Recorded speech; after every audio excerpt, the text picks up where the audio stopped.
Fire brand Anasuya ఏకంగా Ram చరణ్తో cinema చేస్తున్న దర్శకుడికి warning ఇచ్చిందట.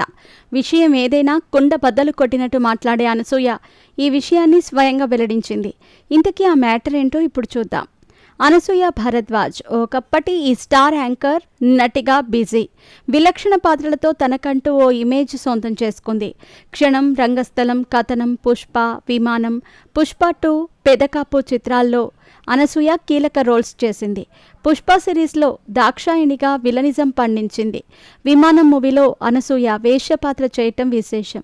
వేయిస్తే ఎవడైనా ఓకే అంటూ ఛాలెంజింగ్ రోల్లో అలరించింది. అనసూయ ఫిల్మోగ్రఫీలో రంగస్థలం చిత్రానికి ప్రత్యేక స్థానం ఉంది. అనసూయకు నటిగా పునాది వేసిన చిత్రంగా రంగస్థలం ఉంది. ఆ చిత్రంలో రంగమ్మత్తగా సహజ నటనతో ఆకట్టుకుంది. చరణ్, అనసూయ కాంబోలో వచ్చే సన్నివేశాలు నవ్విస్తాయి, ఏడిపిస్తాయి. కాగా రంగస్థలం దర్శకుడు సుకుమార్ని పబ్లిక్లో ఇరకాటంలో పెట్టి పుష్పలో ఆఫర్ పట్టేసింది అనసూయ. పుష్పలో తనకు పాత్ర ఎందుకు ఇవ్వలేదని ఓ సినిమా ఈవెంట్లో గట్టిగా అడిగింది. అనసూయ దెబ్బకు సుకుమార్ సైతం దిగొచ్చాడు. దాక్షాయిణి రోల్ ఆమె కోసం రాశాడు. సుకుమార్ని రిక్వెస్ట్ చేసిన అనసూయ ఆయన శిష్యుడికైతే వార్నింగ్ ఇచ్చిందట. ఉప్పెన ఫేమ్ బుచ్చిబాబు హీరో రామ్ చరణ్తో పెద్ది చేస్తున్న సంగతి తెలిసిందే.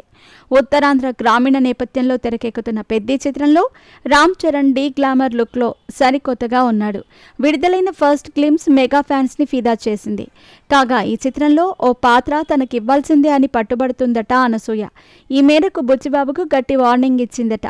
తాజా ఇంటర్వ్యూలో అనసూయ ఈ విషయాన్ని స్వయంగా వెల్లడించింది. సౌమ్యుడైన బుచ్చిబాబు అనసూయ వార్నింగ్కి ఎలా స్పందిస్తాడో చూడాలి. బుచ్చిబాబు సినిమాల్లో లేడీ రోల్స్ చాలా బలంగా ఉంటాయని, అందుకే ఖచ్చితంగా పెద్ది సినిమాలో పాత్ర కోరుకుంటున్నట్టు అనసూయ ఓపెన్ అయ్యింది. దాదాపు 300 కోట్ల బడ్జెట్తో పెద్ది చిత్రం తెరకెక్కుతుంది. వచ్చే ఏడాది సమ్మర్ కానుకగా పెద్ది థియేటర్స్లోకి రానుంది. జాన్వీ కపూర్ హీరోయిన్గా నటిస్తుంది. ఏఆర్ రెహమాన్ సంగీతం అందించటం విశేషం.